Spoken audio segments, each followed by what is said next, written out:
In part 1, we talked about why rituals matter, but now let's get practical because knowing why you need one and actually making it happen with the kids banging on the bathroom door are two very different things.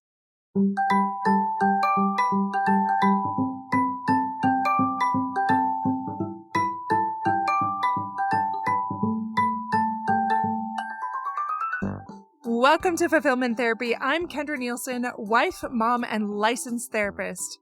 Do you ever feel like you're doing everything right, but you're still exhausted and empty? Did you think life, marriage, and parenting would be simpler and more rewarding? Sometimes you just want to crawl back into bed and lose yourself in screen time and chocolate, rather than face that personal or family stress. You are not alone.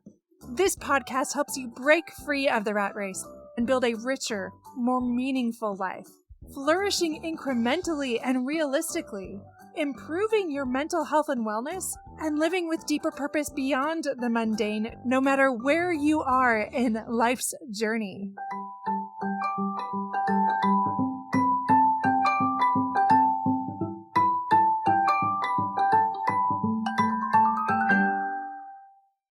Welcome back to part 2. I'm sharing my personal morning routine, the mistakes I've seen parents make when trying to start one, and exactly how to make this work even when you're exhausted and your schedule feels impossible. Another question she asked is, how do you handle mornings when you're tired, unmotivated, or life throws you a curveball? Do you have a shortened version? I love this question because the answer is yes. You do not have to be a superhuman. You are human. Have some compassion for yourself. I have talked about this before, having a floor and a ceiling goal. I believe it was Brooke Snow that talked about this. So the floor is like your worst day and the ceiling is your best day. My floor day, like today, for example, my alarm didn't go off for some reason. My husband had gotten up at 3 a.m. He likes to get up and write things. So he was encouraging me to stay home. Sometimes I am too rigid, so I try to make space occasionally for flexibility. So I said, okay, why don't we go to the gym this afternoon, meet together there? And there's time for it today. I'm still going to do my morning routine, but it needs to be condensed because I still have clients. I just did as much as I could of it. I still had that light therapy. I also have a light therapy lamp. It's like 10,000 lux. You can look for it on Amazon. Just do a quick search, but you want at least 10,000 lux. And I'll put that on while I do those things. I also forgot to mention one other thing. After I do that morning intention, I open my scriptures and I read for a little bit as well. Make any notes on there. So just the part that I read is about 15 minutes. And then if I read scriptures, that's another whatever time that you can give to that, plus the movement. Again, absolutely worth the time that it takes because it completely changes my intention. But as far as that shortened version, I allow maybe just a couple minutes of doing the audio memo in my phone. I very quickly answer those questions. I try to still do the food, like fuel for my body so I don't drag later. And then I do a prayer, an intention, something very basic, but I'm still going through that ritual of sitting down, of opening my journal, doing that audio thing, and that whole thing could even take me 5 minutes or less. But I know that I've still kept up the habit in some way, even with it condensed. And I don't harass myself about it. I don't beat myself up. I just have compassion. And I remember how I would want to respond to my kids, and I try to respond in the same way to myself, with that kindness, with that love. And that's hard to do, but I've learned more and more over time how important that piece is. Her next question is, what are the most common mistakes people make when trying to establish a morning ritual? The reason I didn't want to share all of my things was because people are like, oh, I'm going to jump in and I'm going to do all of that. And then they get burnt out. Remember, I've been doing this for many years and I've built up to this. So you don't have to do this right away. You can do a walk around the block for your movement. You can do 5 minutes of stretching. There's so many YouTube videos you can bring up that's very small and very simple as you slowly build up. Your scriptures can simply be one scripture a day if you read scriptures, or it can be, instead of having this worksheet of all these questions you're answering, maybe you're just bringing up a guided meditation that's 5 minutes long. Like, you can do it however you want to do it. And again, the biggest mistake is people try to do too many things at once instead of that slow build of habit stacking over time. So keep that in mind. Her next question is, how long did it take before your morning ritual felt natural rather like another obligation on your to-do list? That is a good question. I would say a few weeks. When it felt like it was an obligation, I tried to find things that made me excited about it. If you have a fun breakfast, or if you have this space that's nice and organized. I really like coming in my office. I didn't get that for quite a while. I was in my closet for a very long time. But now that I have an office space where I can come, it's like nobody is messing that up. It's perfectly designed and set up. All my things are laid out. So I just sit down and immediately have that routine. And I love it because it's starting to feel more fun. I have like my cozy blanket. I have those good smells. I have that warm, delicious tea. Oh, I did forget. I put protein powder, and I have mixed feelings on protein. I go back and forth, but it's like this good organic one that's like adds some sweetness to it without having those bad sweeteners. It's sweet and cozy. It tastes almost like a healthy hot chocolate. I've adapted it over time as I've learned how to make teas feel better. This is more of a roasted tea, so it's more delicious. I like it more than just herbal teas. It feels more cozy to me. If you feel like it's an obligation, find ways to make it more enjoyable. With that comfortable space, with everything set up so it's easily accessible, you don't have to put extra brain power into preparation every day. It's just there and ready. My light therapy lamp is ready. I have this basket of all the things I need right there and ready. My little blanket, everything. It's ready to go. It did take me a little bit more when I set this up when I was in the thick of seasonal affective disorder, or so it felt like work to me. So just break it down into a few days of getting that space set up so you don't have to put much thought and effort into it. It's just so mechanical. And that's when you know you're on the right track. When it feels mechanical, you can quickly do it. You don't have to overthink it. For listeners who aren't morning people, how would you recommend they approach creating a morning practice? Ooh, good question. And I try to be respectful of all different types. I'm like, does everyone have to be a morning person? But I feel like you can adapt it to your personality even still. Like maybe you're not a 4:45 a.m.er like I am right now. I'm not surprised. I would say most people are not. Read the 5 a.m. club. That will help you a little bit. But maybe you just shift it and you slowly move to earlier as you adapt and give yourself some grace about that progress, even if it's very slow. Like maybe you generally get up at 9 or 10, just scaling it back by 15-minute increments until you feel like you're at a space where you have enough time to do these things before you start your day. Our next question is, what do you do when your travel or your schedule changes? She wants to know how I maintain consistency. I take a screenshot of my morning routine, or I have it in my Google Drive, and I pull it up on my phone. I still have scriptures on my phone, so I do that part.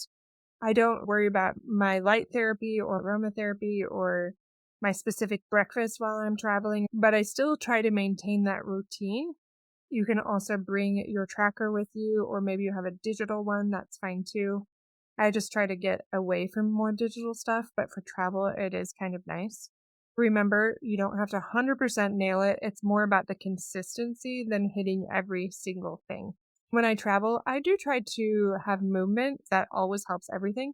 Especially, I don't know about you, but digestion seems to slow when you mix up your routine, your diet, all of that stuff. That helps me feel more like myself, less bloated, less off. I do still try to exercise if I can, and if I can't, that's okay. I go on a walk or do some sort of adventure activity and let that be enough.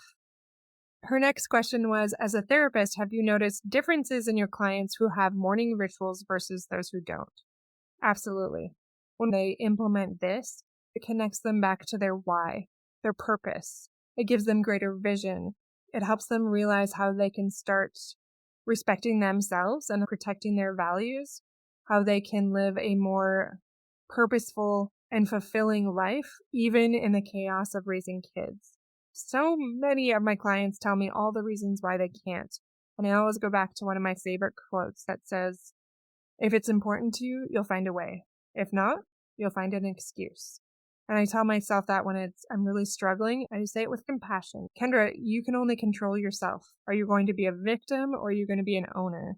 Are you going to take ownership for your side or blame your circumstances? I don't want to be that person that continues to blame my circumstances. Honestly, I do sometimes. And then I recognize this isn't helping anybody, whether that's me, my family, or clients. I can't be my best self unless I'm living more intentionally. Those clients that do those morning rituals often start to find themselves again. This is where they start to find flow, where they start to have sudden strokes of ideas and insights on how to better improve their life, and not only their life, but their loved ones as well. She just had a couple more questions. The second to last one is, what would you say to someone who feels they don't have time for a morning ritual with their busy schedule? I kind of hit that already too, but I would just say you do have time. If it really matters to you, you will always find time.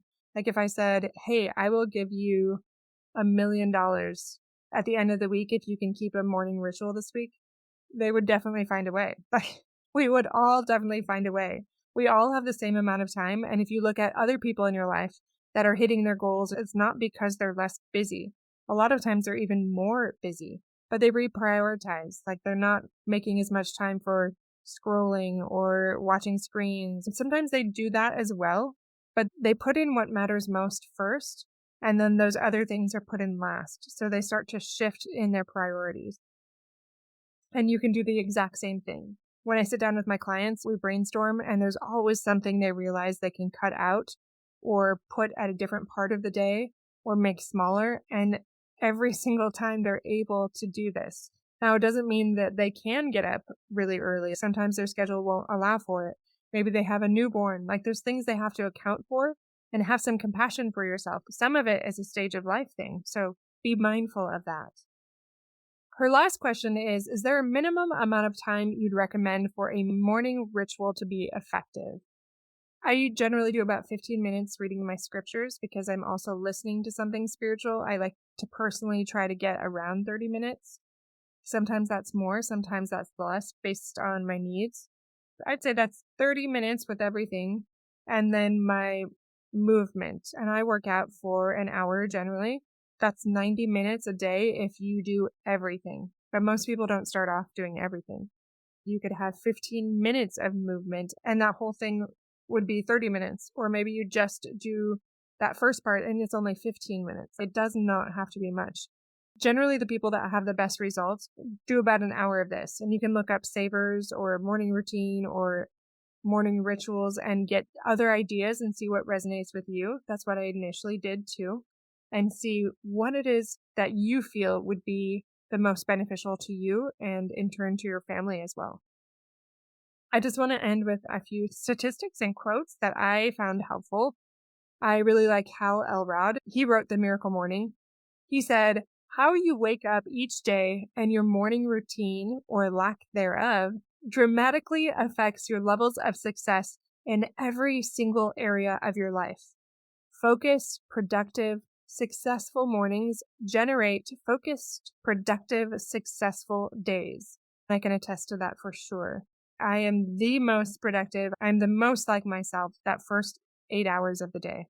And actually it goes with the next quote I have by Dr. Andrew Huberman, the neuroscientist and professor at Stanford. And he said, the first 0 to 8 hours of your day are really the time in which you're seeing your mental and physical health trajectory for the entire day and perhaps your entire life. Think about that first 8 hours of your day. How are you spending it? Because likely that's how your entire day will go and probably even your entire life.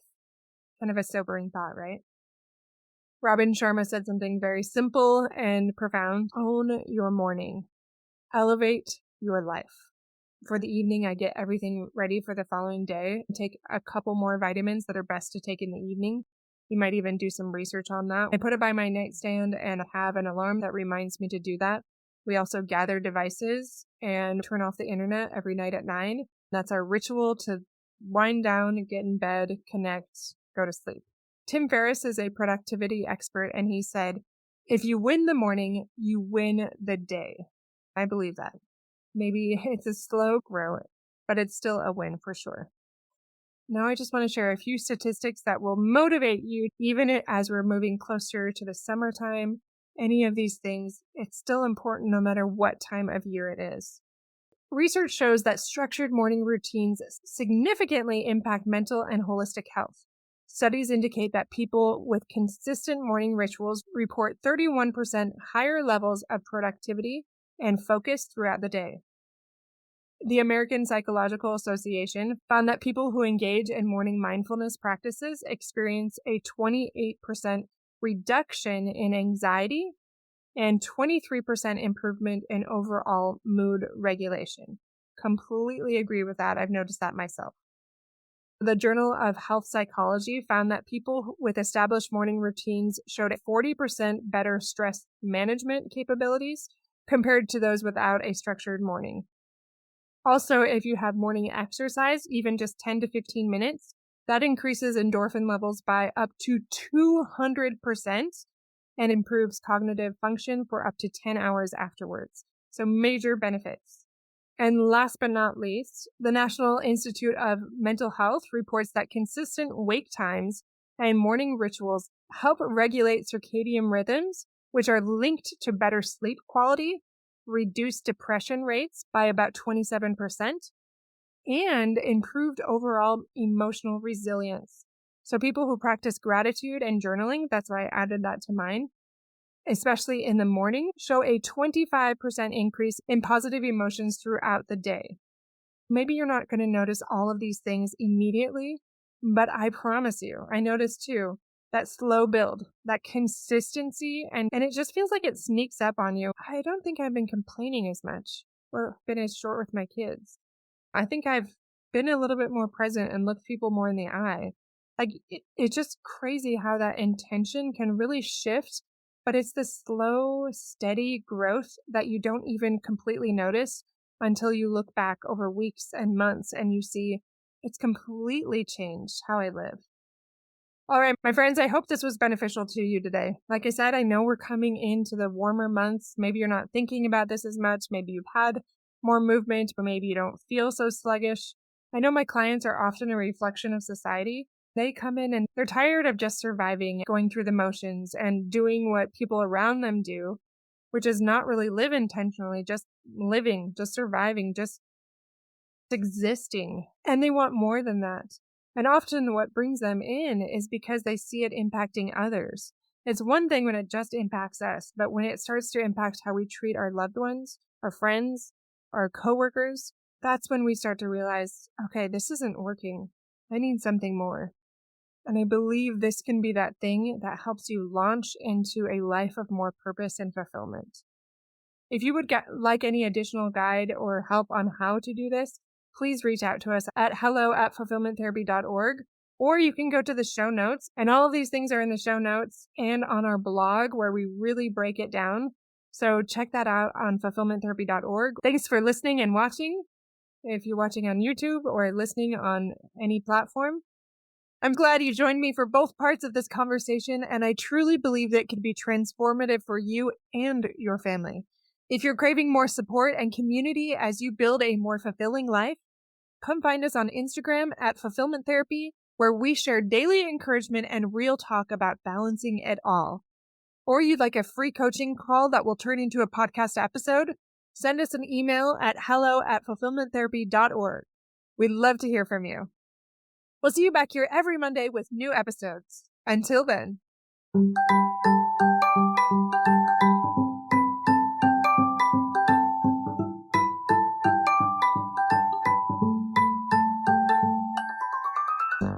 Hey friends, if you enjoyed this episode, a quick 30-second share can help someone else find support and help this podcast grow.